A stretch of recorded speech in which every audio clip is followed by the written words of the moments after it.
నమస్కారం. ఇది సంగతికి స్వాగతం. పారిశ్రామిక విప్లవం ప్రపంచ గతినే మార్చేసింది. మనిషి ప్రగతి ప్రస్థానంలో మేలి మలుపుగా నిలిచింది. ఉత్పత్తి రంగానికి సరికొత్త దిశ చూపించింది. తరువాత ప్రపంచం మరో సవాల్ ముంగిట నిలిచింది. ఓవైపు పెరిగిపోతున్న జనాభా, మరోవైపు తగ్గిపోతున్న ఆహార దిగుబడులు. ఏం చేయాలో తెలియని దిక్కుతోచని స్థితి ప్రపంచ దేశాలను ఆవరించింది. అగ్రరాజ్యాలే ఆహార కొరత ఎదుర్కొంటే అభివృద్ధికి ఆమడ దూరంలో నిలిచిన దేశాల్లో ప్రజలు ఆకలి మంటలతో అల్లాడిపోయారు. అలాంటి పరిస్థితుల్లో అప్పుడే స్వాతంత్ర్యం ఫలాలు అందుకున్న భారత్లో వరుస కరవులు చుట్టుముట్టాయి. ఆ దుర్భిక్ష పరిస్థితుల్లో ప్రపంచం ఆకలి దప్పులు తీర్చేందుకు ఓ నూతన విప్లవం ఆవిష్కృతమైంది. అదే హరిత విప్లవం. అప్పటి వరకు అత్తేసరు దిగుబడితో సరిపెట్టిన అన్నదాత నూతన వ్యవసాయ వ్యూహంతో సస్య సిరులు పండించాడు. అదే పరిణామం భారత వ్యవసాయ ముఖచిత్రాన్నే మార్చేసింది. 70 ఏళ్ల స్వాతంత్ర్య భారతావనిని దిగుమతుల నుంచి ఎగుమతుల స్థాయికి చేర్చింది.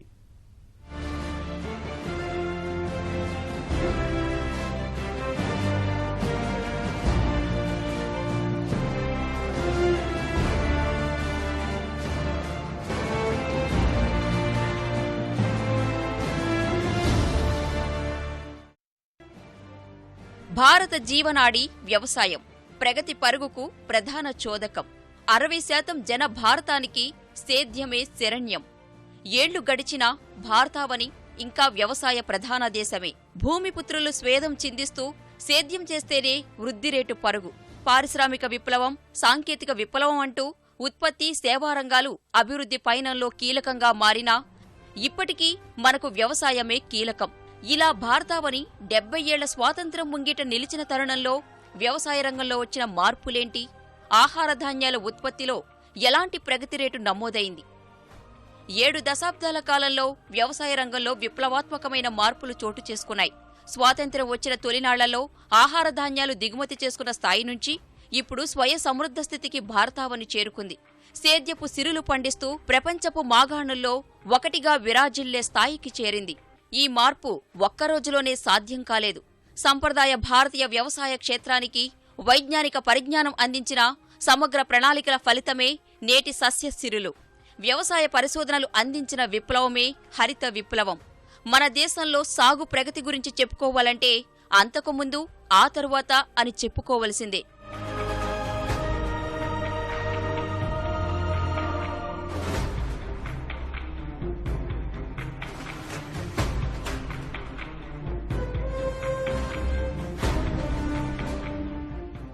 ఈ మాటల ప్రకారమే హరిత విప్లవం వైజ్ఞానిక ఫలాలను వ్యవసాయ క్షేత్రాలకు మళ్లించింది.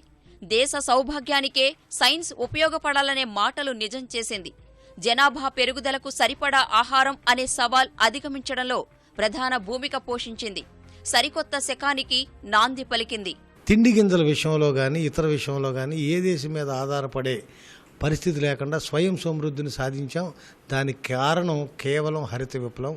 నార్మన్ బోర్లాగ్ మహనీయుడు, తర్వాత ఇండియాలో ఎంఎస్ స్వామినాథన్ గారు, వారి యొక్క గ్రూపు, తర్వాత అందరు సైంటిస్టులు అదే కోణంలో నేల యొక్క ఆరోగ్యాన్ని దృష్టిలో పెట్టుకుని ఏమేం పోషకాలు ఎంత మేరకు తీసుకుంటుంది, తద్వారా అంత మేరకు పోషకాలను సప్లై చేయాలంటే నేలలో ఎటువంటి యాజమాన్య పద్ధతులు చేపట్టాలి, అలాగే చీడపీడల నియంత్రణలో కూడా ఎటువంటి యాజమాన్య పద్ధతులు చేపట్టి అధిక దిగుబడులు సాధించగలని పరిశోధన జరిగింది. తద్వారా 2000 సంవత్సరం వరకు మడను తిప్పకుండా మంచి దిగుబడులు సాధించింది. హరిత విప్లవం ప్రభావంతో పంటల సరళి అనూహ్యంగా మారిపోయింది.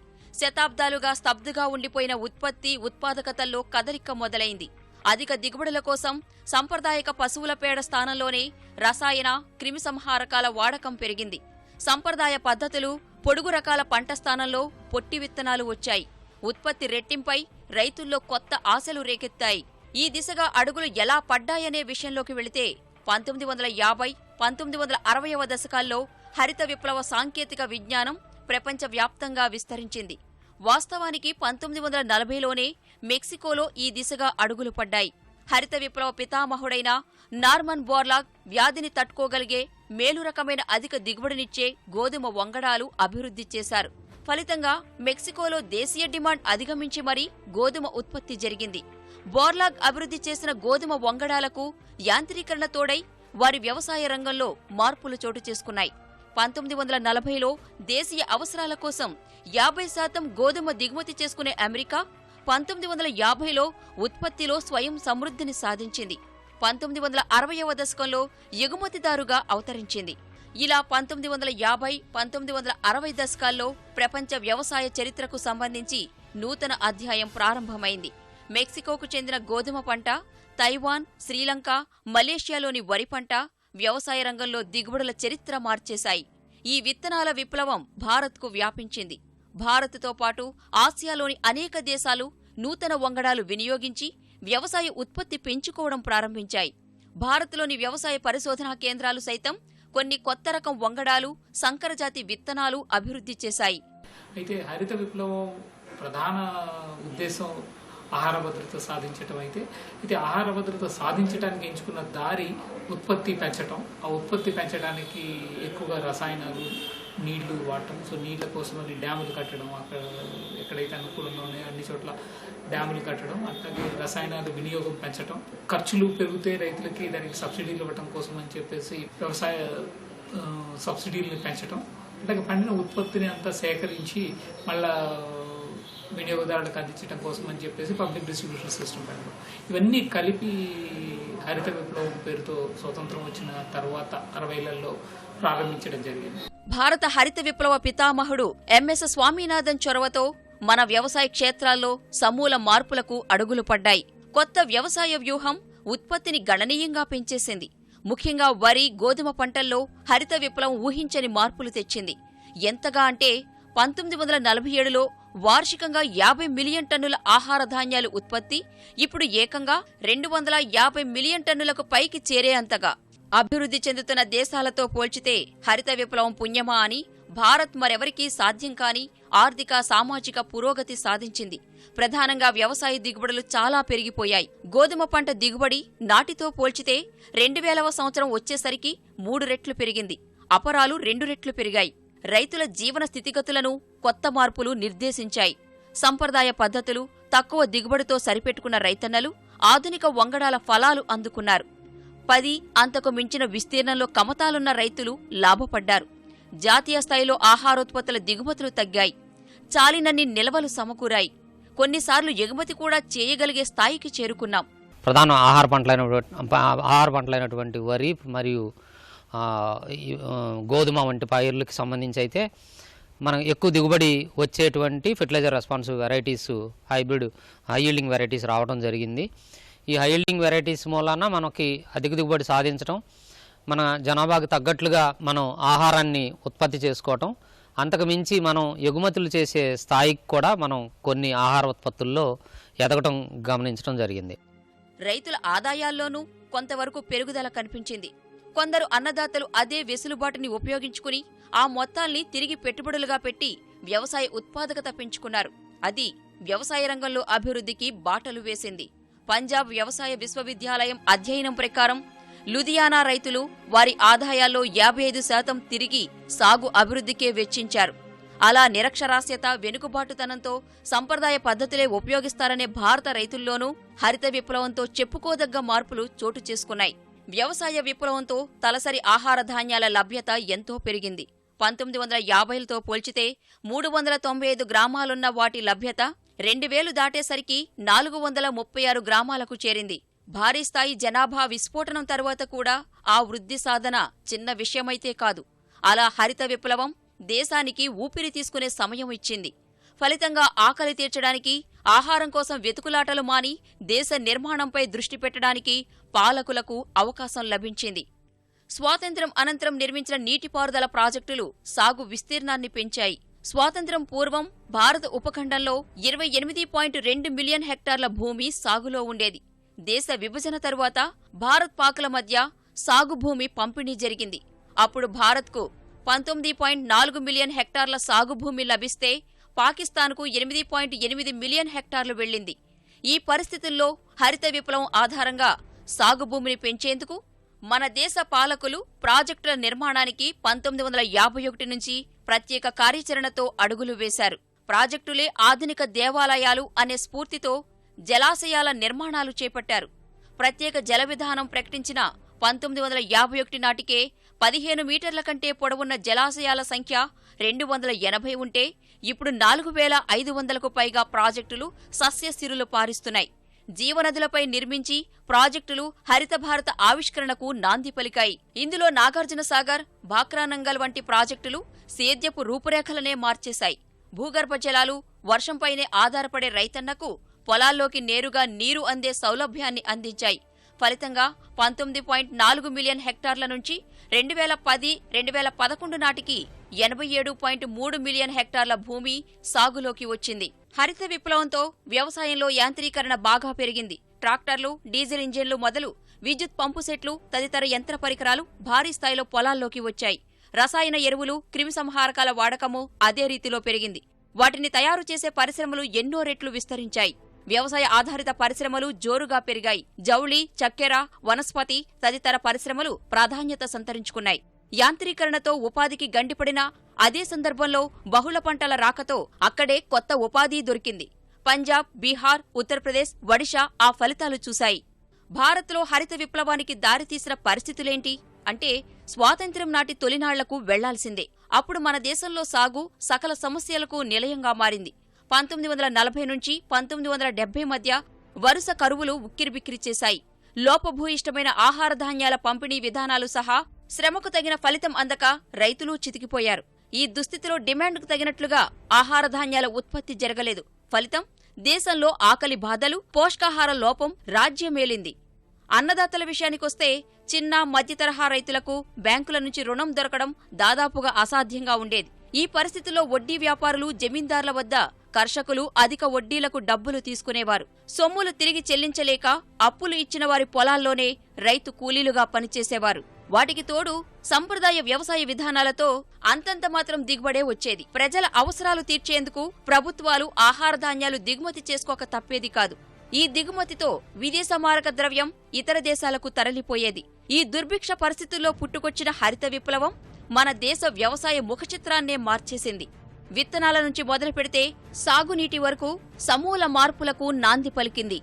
అంతిమంగా సానుకూల అంశాల పరంగా చూసినప్పుడు హరిత విప్లవం భారత్లో కరువు పరిస్థితుల నుంచి స్వయం సమృద్ధ సాగుకు బాటలు పరిచింది. స్వతంత్ర భారతావనికి పర్వతమంత సవాలుగా నిలిచిన ఆకలి దప్పికలకు ఒక పరిష్కారం చూపింది. దేశ వ్యవసాయ రంగం ఆధునికత సాయంతో మరో దశకు చేరేందుకు సహాయపడింది. ప్రతి విషయంలో మంచి చెడు రెండూ ఉంటాయి. నాణ్యానికి రెండు వైపులా ఉండే బొమ్మ బొరుసులా అవి ఎప్పుడూ పక్కపక్కనే ఉంటాయి. ఒడుపు తెలిసి వాడుకోవడంలోనే వాటి ఫలితాలు ఆధారపడి ఉంటాయి. స్వతంత్ర భారత దశ దిశ మార్చిన హరిత విప్లవంలోనూ అదే జరిగింది. దేశాన్ని ఆకలి దప్పుల నుంచి బయటపడేసిన అదే బృహత్తర కార్యక్రమం సమస్యలు, సంక్షోభాలకు కారణమైంది. అతి సర్వత్ర వర్జయేత్ అన్న హితబోధ పక్కన పెట్టిన ఆతృత, పాలకుల్లో లోపించిన దీర్ఘకాలిక ప్రణాళిక, శ్రద్ధ ఎంతో చేటే చేశాయి. ఆ సంక్షోభం పరిష్కారానికి దేశం ముందున్న ప్రత్యామ్నాయాలు, పరిష్కారాలు ఏమిటి?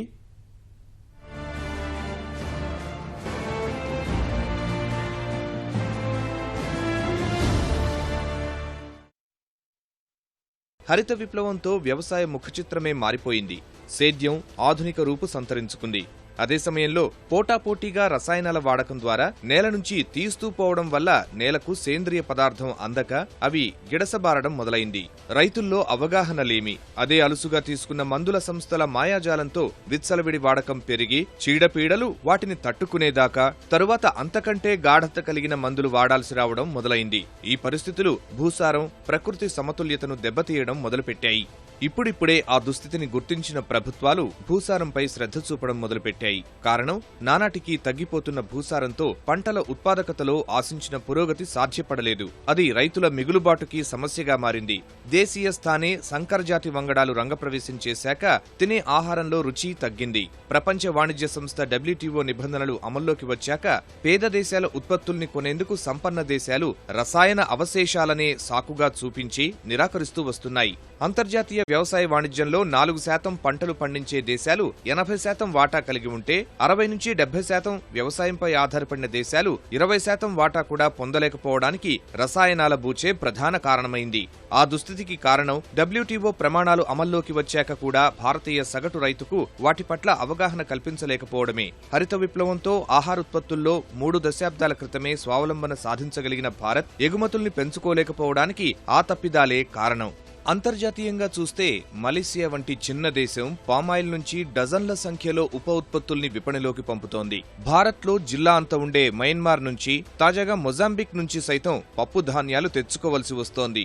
ఇలా అయితే ప్రపంచ పప్పు ధాన్యాల ఉత్పత్తిలో అగ్రస్థానంలో ఉన్న మన దేశం వాటి సగటు ఉత్పాదకతలో అట్టడుగున ఉన్న దుస్థితి నుంచి ఎప్పుడు బయటపడుతుంది? 69 మన పప్పు ధాన్యాల సగటు ఉత్పాదకత హెక్టారుకు 441 కిలోల నుంచి 691 కిలోలకు మాత్రమే పెరగగలిగిందంటే మన పరిశోధనలు, వాటి కేటాయింపులు ఎటుపోతున్నాయి?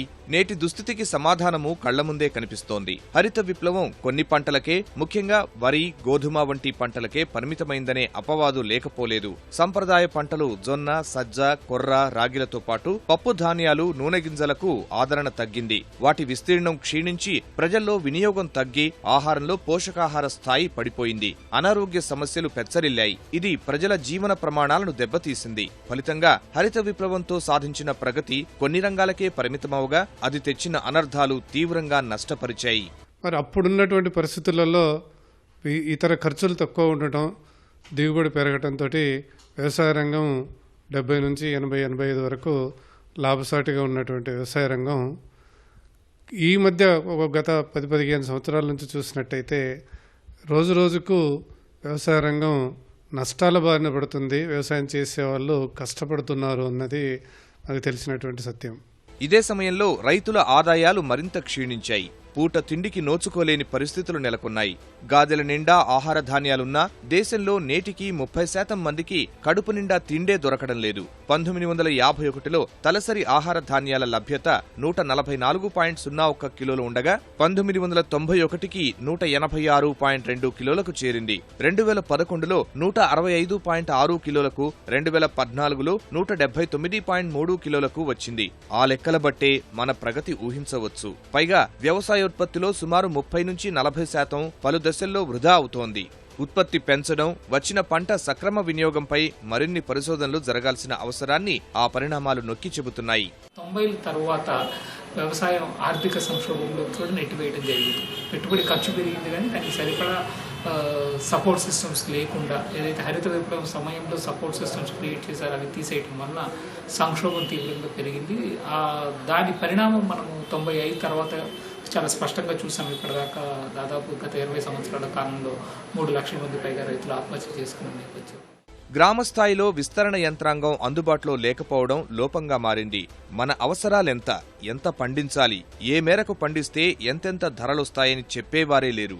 మార్కెట్లు వ్యవస్థీకృతం కాలేదు. దోపిడీకి అడ్డుకట్ట పడలేదు. సంస్కరణలకి నోచుకోలేదు. నిర్ణయించిన మద్దతు ధరలైనా రైతుకు దక్కడం లేదు. తెచ్చిన అప్పులు తీర్చేందుకు 80% రైతులు కల్లాల్లోనే పంటను తెగనమ్ముకుంటున్నారు. లాభమంతా కొనిపెట్టుకున్న వ్యాపారులకు చేరుతోంది. ఈ అవ్యవస్థను సరిదిద్దే ప్రయత్నాలే జరగలేదు. హరిత విప్లవం పితామహుడిగా పిలుచుకునే ఆ స్వామినాథనే స్వయంగా రైతుల స్థితిగతులు చక్కదిద్దడానికి ఇచ్చిన నివేదికలు నేటికీ అమలుకు నోచుకోలేదు. సాగు భారంగా మారిన ఈ పరిస్థితుల్లో ఏడాది కష్టపడితే కనీసం ఎకరాకు 10,000 కూడా దక్కని దుస్థితిలో రైతులు బతుకులీడుస్తున్నారు. ప్రస్తుతం క్వింటా వడ్ల ఉత్పత్తికి 1,324 రూపాయల వరకు ఖర్చవుతుంటే క్వింటా మద్దతు ధర 1,410 రూపాయలు మాత్రమే ఉండడం సంక్షోభానికి సాక్ష్యం. జానాబెత్తడు ఆదాయాలతో రైతులు అప్పుల్లో కూరుకుపోతూ సేద్యం నుంచి తప్పుకుంటున్నారు. బతుకు మరింత భారంగా మారిన వాళ్లు ఉరికొయ్యలకు వేలాడుతున్నారు. పురుగుల మందుల్నే పరమాన్నాలుగా సేవిస్తున్నారు. ఆధునిక దేవాలయాలుగా పిలుచుకునే భారీ సాగునీటి ప్రాజెక్టుల నిర్మాణం తరువాత నేటికి దేశ సాగు భూమిలో 45.3%కే నీటి వసతి కల్పించగలిగాం. దేశంలో 7 కోట్ల హెక్టార్ల వరకు బంజరు భూములున్నా సాగులోకి తీసుకువచ్చే ప్రయత్నంలో పురోగతి లోపించింది. ఎవరి విత్తనాలు వాళ్లు సేకరించి పెట్టుకునే స్థాయి నుంచి వాటి కోసం విత్తన సంస్థలపై ఆధారపడటం ఇప్పటికే ఎన్నో అనర్థాలకు దారితీస్తోంది. యాంత్రీకరణ ప్రాథమిక స్థాయిలోనే ఉన్నప్పటికీ ఆ ప్రభావంతో శ్రామికులు ఇతర రంగాలకు తరలిపోయారు. ఫలితంగా కూలీల అందుబాటు తగ్గి పెట్టుబడి ఖర్చులు విపరీతంగా పెరిగాయి. అది వారి ఆదాయాలపై పెను ప్రభావం చూపింది. ఉధృతంగా సాగిన పరిశోధనలు మందగించాయి. బీటీ పత్తే అందుకు పెద్ద నిదర్శనం. బీటీ పత్తి వంగడం వచ్చి 18 ఏళ్లవుతున్నా దేశీయ వంగడం తీసుకురాలేకపోయాం. పంటల్లో సగటు ఉత్పాదకత ఆశించిన రీతిలో పెరగడం లేదు. ఈజిప్టు వంటి దేశాలతో పోల్చినా మన దేశ పరిస్థితి ఆ విషయంలో తీసికట్టే. కొన్ని దేశాలతో పోల్చితే వరి దిగుబడిలోనూ వెనకే. హెక్టారుకు వరి సగటు ఉత్పాదకత ఈజిప్ట్లో 9.8 టన్నులుంటే వరి ఉత్పత్తిలో 2వ స్థానంలో ఉన్న భారత్లో కేవలం 3.6 టన్నులు. చైనా సగటు పత్తి ఉత్పాదకత హెక్టారుకు 11.1 టన్నులైతే మన వద్ద 4.6 టన్నులు.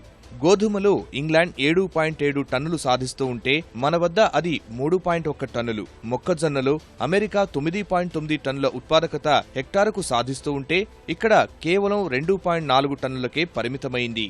వాస్తవానికి నేడు ఏ ఉత్పత్తికైనా స్థానిక అవసరాలకు అనుగుణంగా అదనపు విలువ జోడించవచ్చు. ఈ దిశగా రైతుల వద్దకు వెళ్లి శాస్త్రీయ పరిజ్ఞానాన్ని అందించలేకపోతున్నాం. రాష్ట్రాల వారీగా వివిధ పంటల్ని అధికంగా పండించే ప్రాంతాలు గుర్తించి ఆ సమూహాల ఆధారిత పరిశ్రమలను ప్రభుత్వ, ప్రైవేటు రంగాల్లో భారీగా ఏర్పాటు చేయాలి. ప్రపంచ ఆహార శుద్ధి విపణిలో మన వాటా 2% కూడా లేకపోవడం ఆ దిశగా మనవారి చొరవ లేమికి నిదర్శనం. ఇదే సమయంలో ప్రాంతానికి వేరువేరుగా ఉన్న దిగుబడుల సమస్యకు పరిష్కారం చూపలేకపోయారు. ఉదాహరణకు పంజాబ్లో రైతులు ఏడాదికి హెక్టారుకు 10 టన్నులు ఆహార ధాన్యాలు ఉత్పత్తి చేస్తూ ఉంటే దేశంలోని మరికొన్ని ప్రాంతాల్లో ఏడాదికి హెక్టారుకు 500 కిలోల దిగుబడి సాధించడం కూడా గగనంగా మారింది. అవే ఉత్పాదకత, లాభాలపై పెను ప్రభావం చూపిస్తున్నాయి. హరిత విప్లవం అనే బృహత్తర కార్యక్రమం ప్రారంభించిన పాలకులు తరువాత సేద్యపు రంగాన్ని బొత్తిగా పట్టించుకోవడం మానివేయడం వల్లనే ఈ సమస్యలన్నీ అని చెప్పక తప్పదు. కేటాయింపులు క్రమంగా క్షీణించాయి. బాసట లేక పరిశోధనలు దిగజారాయి.